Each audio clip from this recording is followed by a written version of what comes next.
Hey everybody, Chef Stu back in the kitchen again, bringing you one of our favorite holiday treats, and really it should be everybody's, which is gravy.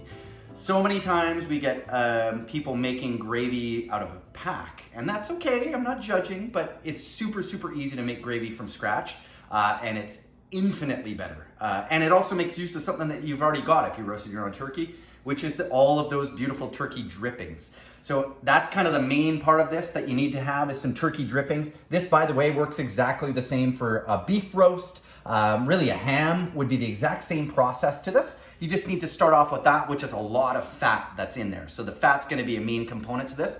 The other ingredients that we need to have, in this case, I've got some turkey stock, which is right here. I've got about 1/3 cup of flour. I might adjust that to be a little bit more, but I'm gonna start off with 1/3 cup of flour. And I've got about 1/4 cup of white wine. White wine is completely optional, you can do without it. And other than that, you need a strainer and you need a dish to be able to strain into. So the very first thing that we're gonna do is we're gonna strain off this liquid, strain off this fat and get that isolated. And you wanna just angle this on the side.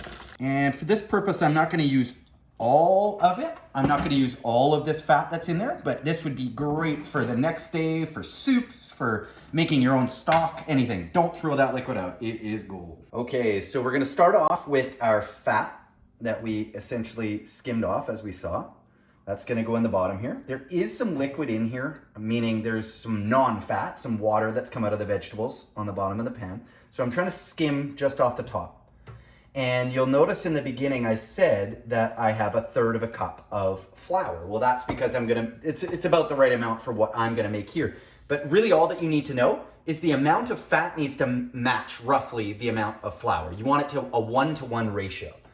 So now what I'm gonna do, you can see it starting to sizzle a little bit in there. I'm gonna add in my flour and I'm gonna whisk it.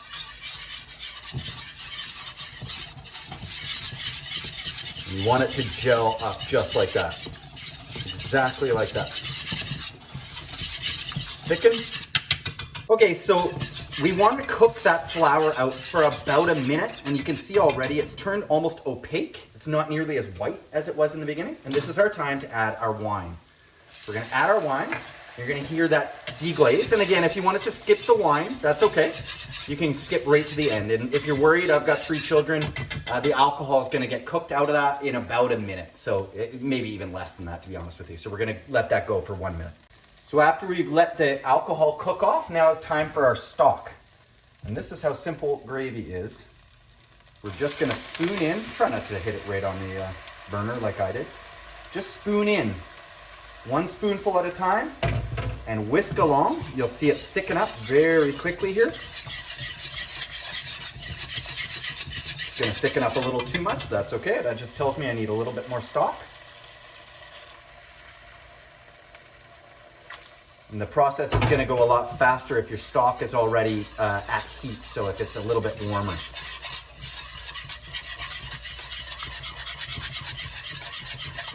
So once you've got the desired consistency, and really that's up to you. If you like it a little bit thicker, you can go a little bit thicker.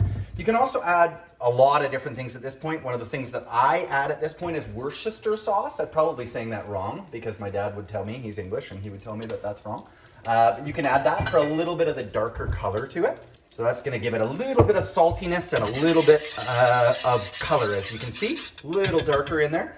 And then we can add a bit of cracked pepper, a little bit of salt, although we don't want to go very heavy on salt because the truth is that the stock and the turkey fat were both salted as they were going along. So we don't want too much.